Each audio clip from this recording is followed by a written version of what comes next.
Welcome to Truthology, a journey into the very essence of truth. In this series, we'll explore the fundamental mysteries of life's origin and meaning. How did we get here? Where did we come from?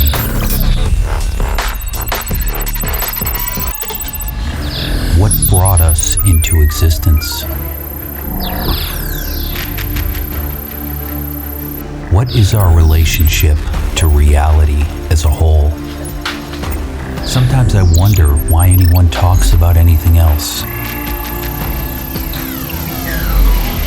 Because this is the most interesting topic in the world. If you're listening to this and you think that knowing the answers to these questions with certainty, to really have proof, is impossible, all I can say is stay tuned. I made this series just for you, so you can see, know, and judge the evidence for yourself. Welcome to Truthology. Hello, and welcome to Truthology. I'm your host, Jeffrey Libby. In the last section, we proved beyond any shadow of a doubt that life, with all its code and functional integrated complexity, could not possibly have arisen by chance. At this point, I could rest my case, and we can be certain that we were created by a creator and we are not the result of any kind of cosmic accident. Just for fun, however, let's today assume that we were wrong and that the first living cell did arise simply by chance. If that was the case, which of course we know it's not, could evolution and natural selection then explain what we know today about the complexity of life and the history of the fossil record? We're going to look at that today, and we're also going to start looking at some of the objections to or supposed refutations by the new neo-Darwinists to the issues we uncovered in the last episode. So let's get right to it, shall we? Everyone remembers from school and from our last lesson Darwin's branching tree of life diagram. Darwin's theory was that all the living things we see today come from earlier, simpler forms of life. Ever so slowly, Darwinists claim, we can go back step by step to a single common ancestor, as we heard from Darwin's own quote last time. Let's see if what we know today about animals and also about the fossil record proves or disproves this theory. Darwin himself, actually, was much more humble than many of the proponents of atheism today. In Origin of Species, Darwin himself openly admitted that the Achilles heel of his theory was something called the Cambrian Explosion.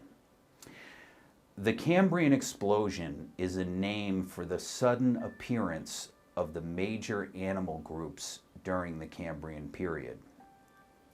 Unlike the slow, gradual appearance of different animal types that Darwin predicted, we see the opposite. Many different species of animals appearing suddenly with no predecessors they evolved from to be found. Darwin himself wrote in the Origin of Species, and I quote, "If my theory be true, it is indisputable that before the lowest Silurian stratum was deposited, the world swarmed with living creatures. To the question why we do not find records of these vast primordial periods, I can give no satisfactory answer." End quote. To try to explain away the missing fossils, Darwin came up with what's known today as the artifact theory. Proponents of the artifact theory suggest that the missing fossils have simply not been found or preserved. So, they say, the absence of ancestral species in the fossil record is simply the result of either incomplete sampling and/or incomplete preservation of the fossil record. In Wales, Darwin saw Cambrian fossils, like trilobites, with his own eyes. This made the problem of various species suddenly arising even more acute. Darwin still hoped, however, that future fossil finds would fill in those yet-to-be-found missing links. Like the old saying, careful what you wish for, or it might come true, Darwin got his wish in 1909 when Charles Walcott discovered the Burgess Shale. There, in the Canadian Rockies of British Columbia, Canada, Walcott found more than 50,000 fossils from all different types of creatures, many of which were previously unknown. What was conspicuously absent from Walcott's findings, however, were any ancestors in the lower, what they call Precambrian strata or layers. So although Darwin got his wish for more of the fossil record to be discovered, what he actually found was exactly the opposite of what he'd hoped for. Instead of finding the ancestors of the known species, only more distinct species were found to have suddenly appeared. And these were not simple, single-celled organisms, as Darwin had predicted either. Rather, they were fully formed, incredibly complex animals, representing practically all major animal phyla or types that we have today. We're talking about creatures like the Opabnia, a crab-like creature with 5 complex eyes and a grasping claw with which to hunt. So, to be clear, these are complex, fully formed, and varied animals, not single-celled organisms or tiny bacteria. And the Burgess Shale was not the only example. In 1995, Time magazine published a cover story entitled "Evolution's Big Bang" about a new fossil discovery near Shenzhen, China. The Shenzhen find proved that new forms of life arose even more abruptly than was previously thought.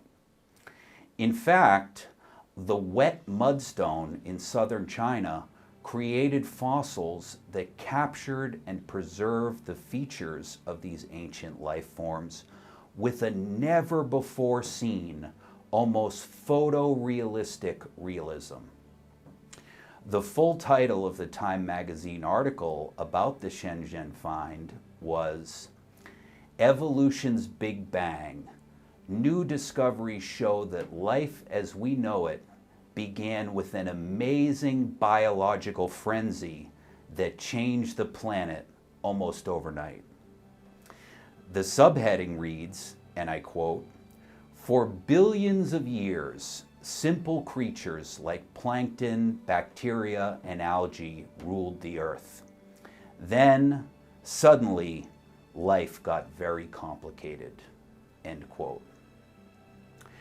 No matter their exact age, the key point is that once again, many different forms of life were discovered, suddenly appearing, all with no evolutionary predecessors in the older Precambrian strata beneath them. Standard evolutionary theory imagines the Earth bombarded by meteorites from its origin until 3 or 4 billion years ago, when they say life began. For the next 3 billion years or so, nothing but simple single-celled life forms existed.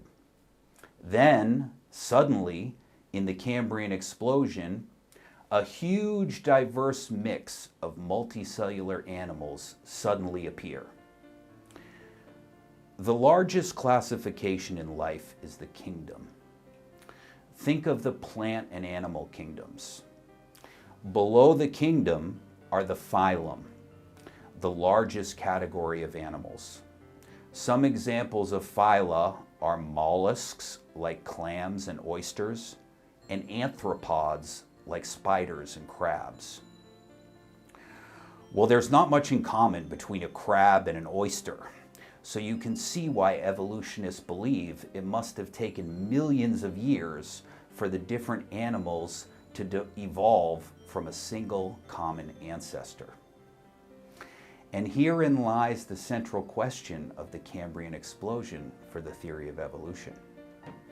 Virtually all known phyla or types of animals first appear in the Cambrian period. There are no ancestors or intermediaries of any kind to be found. Scientists believe these new complex creatures came into existence in just the first 5 to 10 million years of the Cambrian period. Is this enough time for all this evolution to occur? In the Time magazine article, paleontologist Samuel Bowring says, and I quote, "We now know how fast is. And what I like to ask my biologist friends is, how fast can evolution get before you start feeling uncomfortable?" End quote. If evolution does happen so fast, it then of course begs the question, if all these animal types evolved over 5 to 10 million years in the Cambrian period, how have they all stayed exactly the same for 500 million years since then? Evolutionists are always saying that creationists simply don't understand the amounts of time involved. They always argue that whatever we have are just intermediates along the chain. The issue, however, is clear now that we know how difficult each of the tiny changes along the way would have been. We learned in the last section how cells are made up of complex micro-machines that copy, transport, and assemble the DNA's instructions to make proteins. Different proteins and different machines are required to make a cell function differently.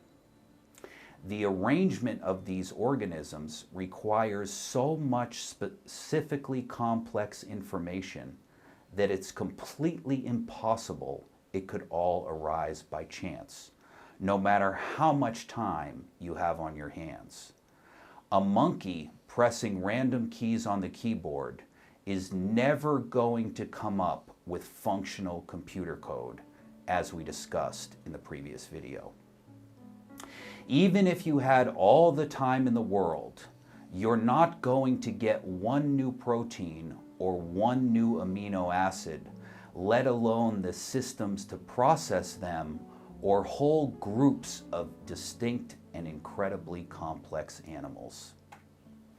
Last time, we learned how DNA's 4-character digital code, called nucleotide bases, stores and transmits instructions to build the proteins that cells need to live. As Francis Crick famously discovered, the bases are exactly like alphabetic characters, conveying meaning and performing functions based on their complex arrangement. Well, now that we know that about cells, let's look at what it would take to create a more complex life form from an earlier, simpler life form. Whether you want to build a living cell from non-living chemicals, or evolve a new animal from an existing life form, For evolution to work, you would need to generate all this new code simply from a series of random mutations or copying errors. Building new animals requires new cell types and new proteins, and therefore vast amounts of new genetic information or code, which, as we discussed previously, are provably impossible to have arisen by chance alone. Well, to make new animals, we don't just need new DNA and new proteins, we also need new body plans or architectures. In the 1980s, experimental biologists Christine Nuslin-Volhard and Eric Weishaupt won the Nobel Prize for their work mapping the fruit fly genome. They did this by systematically disrupting the genes of the fly and looking at the subsequent functional outcomes. In this way, they were able to map out the relationship between the genes and what they produced. The important thing for you to understand is that during the course of this research, they discovered that mutations which occurred early on were almost always fatal, and here's why. Creating a new body plan requires integrated networks of genes and proteins called Developmental Gene Regulatory Networks, or DGRNs.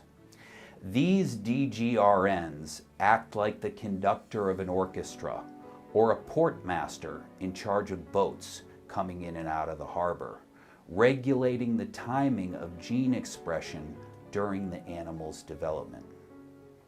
In other words, in addition to the incredibly complex system of DNA and proteins, there is another higher level system, DGRNs, or Developmental Gene Regulatory Networks, which orchestrate when the cell produces each protein.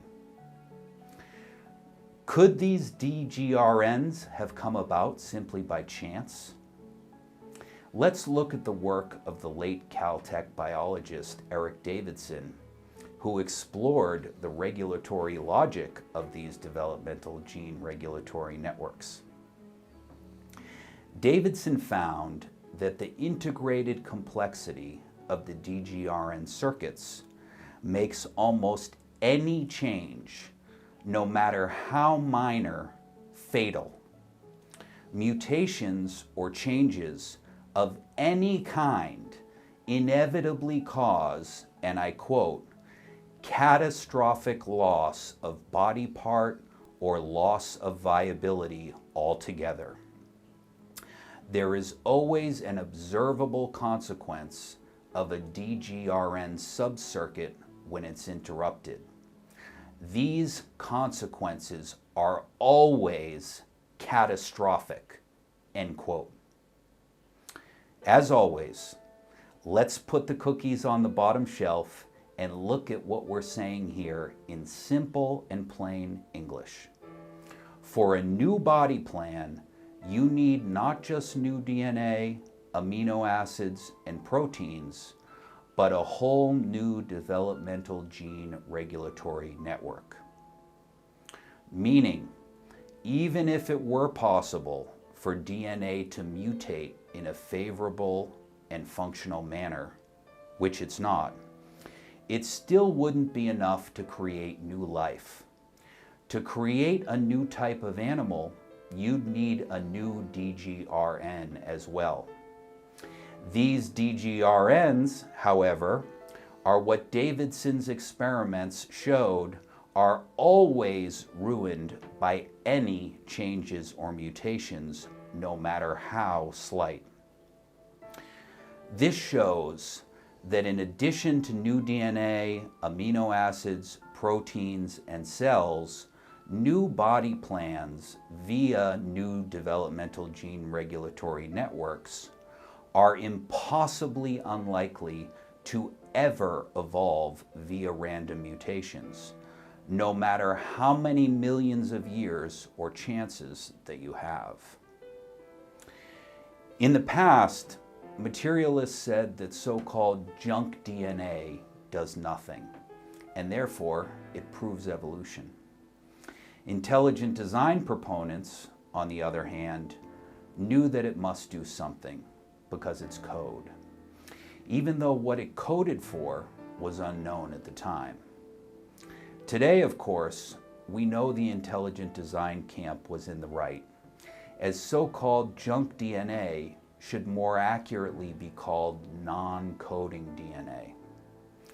Non-coding DNA, we now know, regulates DNA replication, transcription, and translation, as well as RNA processing, editing, and splicing.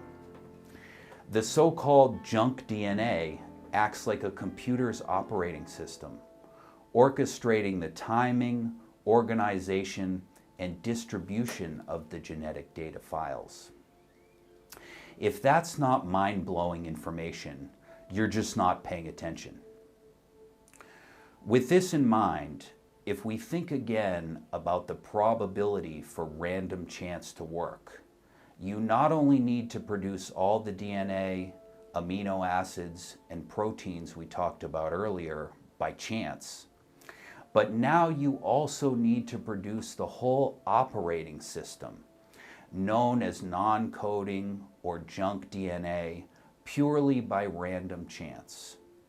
This is akin to needing our proverbial monkeys pressing randomly on the keys of the computer, not just to produce words or a couple of sentences or functional computer code, but an entire operating system, vastly more complicated than that of today's computers, all by random chance and dumb luck, before natural selection would ever have a chance to take hold, just to form one single living cell. Does that sound to you like something that's possible?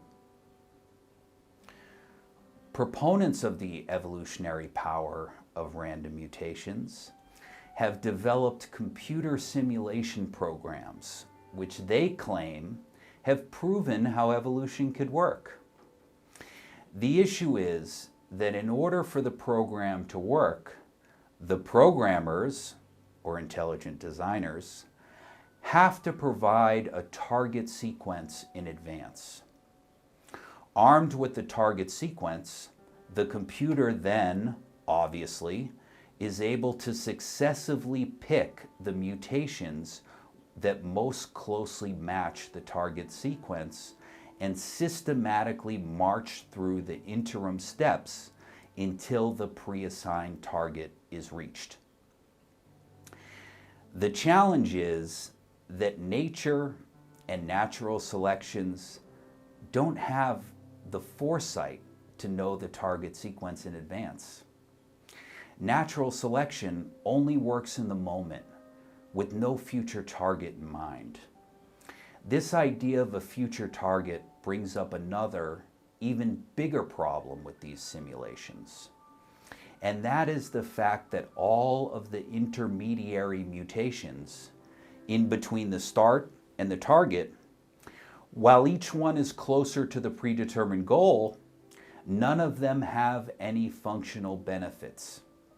In fact, as we learned earlier, each of these successive mutations would have resulted in the death of the animal, not a functional advantage. Therefore, these mutations would never have been functional, let alone advantageous in the real world. So they never would have been naturally selected or passed on in the first place.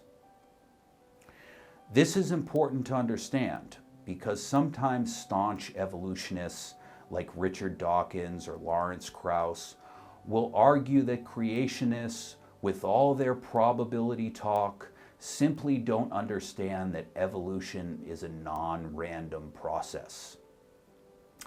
While it may be true that natural selection is a non-random process based on functional benefits, The cause of those benefits, they assert, are random mutations, which, as we have shown, are unable to confer those benefits to give natural selection an advantage to select for in the first place. No matter how Dawkins and Krauss twist words, random mutations are, as the name implies, random. They'll never overcome the probability odds to generate the complex information necessary for life or its building blocks to arise. Only intelligent agents have foresight with which they can envision and create functional goals before they physically exist. Matter and energy don't have foresight, intention, or purpose. They don't pick target sequences. In the last section, I showed how there is no possible way that living cells arose by random chance from non-living matter. In this section, we've seen how there is also no way that single-celled organisms could simply evolve in a sequential, step-by-step manner into more complex creatures, because each step along the path is absurdly impossible, and every variation, no matter how slight, leads to the death of the creature and never results in a functional advantage. We also saw how the observable, empirical data from the fossil records confirms this by the sudden emergence of all major types of animals without any evolutionary predecessors. Join me next time as we'll see even more ways that we can prove that we were designed and created by God. And we'll also address still more of the objections from the materialist camp. I'll see you there.